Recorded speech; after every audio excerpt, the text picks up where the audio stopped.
If I were to tell you that the most dangerous place on Earth isn't a battlefield in the Middle East or a disputed island in the South China Sea, but a quiet, frozen expanse of ice in the North Atlantic, you'd think I was exaggerating. But right now, the United States is preparing to spend trillions of dollars, risk a rupture in the NATO alliance, and potentially redraw the world map for one reason: to secure a piece of real estate that is 80% uninhabitable. Most people see the headlines about America wanting to buy Greenland and laugh. They see it as a bizarre 19th century imperialist fantasy. But in the halls of the Pentagon and the strategy rooms of Beijing, the joke is over. Greenland is no longer just an island. It is the keystone of the 21st century. It is the ground zero for a new kind of war, a war for the minerals that power our future and the geography that protects our survival. Welcome to the hidden reality of the Arctic endgame. This is the shocking reason why Greenland matters in America's fight with China. To understand why this island has become the hottest property on Earth, we have to look at the Golden Dome of the North. For decades, the United States has relied on a legacy missile defense architecture built during the First Cold War. It was designed to detect slow, predictable ballistic missiles. But in 2026, the world has changed. Russia and China have developed hypersonic and cruise missiles that can fly under traditional radar, maneuver in flight, and strike with almost no warning. The US response is a massive classified project known as the Golden Dome. It is a next-generation missile defense shield designed to protect the entire American mainland from these new, invisible threats. And the Golden Dome has a single, non-negotiable requirement: it needs Greenland. The Pituffik Space Base, formerly known as Thule, is the most strategically important military installation on the planet. Because of the curvature of the Earth, Pituffik is the only place that can see over the North Pole to detect a strike coming from the high road. Without the sensors and radars on Greenland, the Golden Dome is a sieve. America is blind to the most serious threats in its history. Washington isn't just interested in Greenland, they are terrified of losing it. If a hostile power like China were to place even a single sensor or a civilian weather station on Greenland, the entire American defense system would be compromised. The shocking reality is that the US doesn't just want Greenland for its resources, it needs it to ensure that the American mainland remains a fortress. The vulnerability is not a lack of technology, it's the fact that the US is physically defenseless without a partner in the ice. And then there is the rare earth chokehold. We are currently in the middle of a global race for critical minerals. Everything from the magnets in wind turbines to the batteries in electric vehicles and the guidance systems in F-35 fighter jets depends on rare earth elements, REEs. And right now, China has a near total monopoly. They mine over 60% of the world's rare earths and refine nearly 90% of them. The United States currently imports nearly 56% of its rare earth compounds directly from China. This is a strategic nightmare. In a conflict, China doesn't need to fire a single shot. They just need to stop the export of neodymium and dysprosium, and the American military-industrial complex grinds to a halt. But Greenland is the mineral miracle. The island holds some of the largest untapped deposits of rare earths in the world. One project, the Kvanefjeld site, is a geological anomaly. It contains enough minerals to satisfy global demand for decades.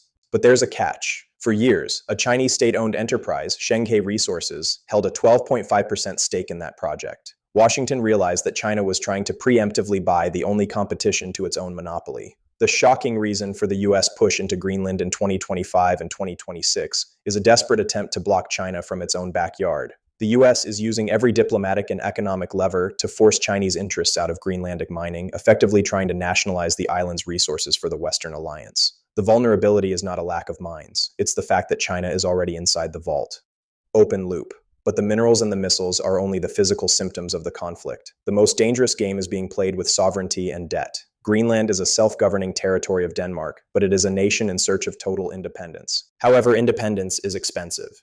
Greenland relies on a massive annual block grant from Copenhagen to keep its economy afloat. To be truly free, Greenland needs to develop its own massive infrastructure, airports, ports, and mining hubs. China knows this. Their strategy is the Polar Silk Road. They have spent the last decade offering no-strings-attached loans and infrastructure bids to Greenland. In 2018, Chinese state-owned firms bid to build 3 major international airports on the island. To the Greenlandic government, this was a path to freedom. To the US, it was a Trojan horse. If China builds the airports, they control the logistics. If Greenland defaults on the loans, China takes the land, just as they have in the Pacific and Africa. The shocking reality of the 2026 standoff is that the US and Denmark had to physically block these Chinese bids by providing the funding themselves, even though they didn't really want to spend the money. The US is effectively paying Greenland to stay away from China, creating a bizarre bidding war for a country that doesn't even have its own currency. The vulnerability is not a lack of money. It's the fact that China is willing to pay any price to turn Greenland into its northernmost satellite.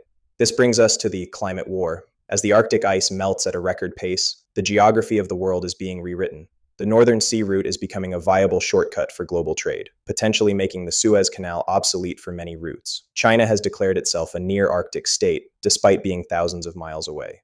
They see Greenland not as a frozen island, but as the gateway to the Atlantic. If China can secure a foothold in Greenland, they can bypass the island chains of the Pacific and project power directly into the North Atlantic. They can monitor American and British submarines, disrupt the fiber optic cables that carry the world's data, and control the flow of energy to Europe.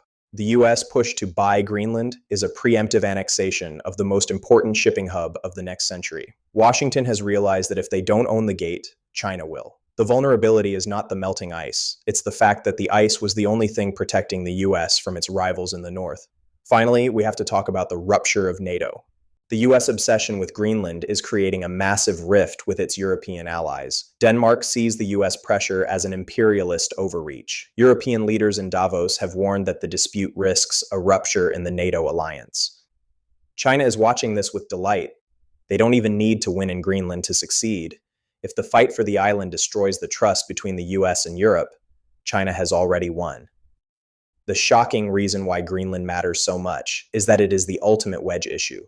It is the one place where American national security interests are so extreme that they are willing to alienate their oldest friends to secure them.